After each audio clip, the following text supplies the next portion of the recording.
Hello বন্ধুরা, আজকে শনিবার, তো স্পেশাল কিছু নয়, নিরামিষ যেহেতু খেতে হবে। সৃষ্টি পরীক্ষা দিয়ে এসে বসে গেছে সাবুর পাঁপড়, দই লঙ্কা আর খিচুড়ি। তবে ঘিয়ের বোতলটা পাশে নিয়ে বসতে ভুলেনি, কারণ ওটা কম হলে চলবে না। মা দিলে যদি কম হয়ে যায় তাহলে নিজেকেই নিতে হবে, সেই জন্য। এবং সাথে চলছে তারক মেহতাকে উল্টা চশমা। পরীক্ষাটা কি কম খাটনির ব্যাপার বলো তো? এত খাটাখাটনি করে এসে একটু যদি টিভি না দেখলো, তারপরে আবার এক্সাম চলছে, যতটুকু খেতে বসে দেখা যায়, তারপরে তো আবার পড়তে বসতে হবে। আমিও সেই ফাঁকে লাঞ্চটা বানিয়ে নিচ্ছি। দেখতে পাচ্ছ আমার রান্নায় কিন্তু তেল বেশি দেখতে পাবে না, যতটুকু প্রয়োজন, কারণ ঘরের সবার শরীরটা ঠিক রাখতে হবে, তাই না?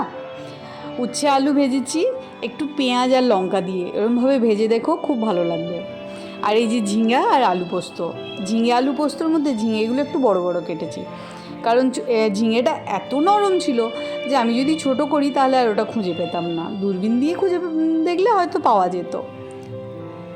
তোমাদের আজকে লাঞ্চে কি চলছে? আমাদের আজকে এটাই, আর একটু ডাল করব, ব্যাস হয়ে গেল।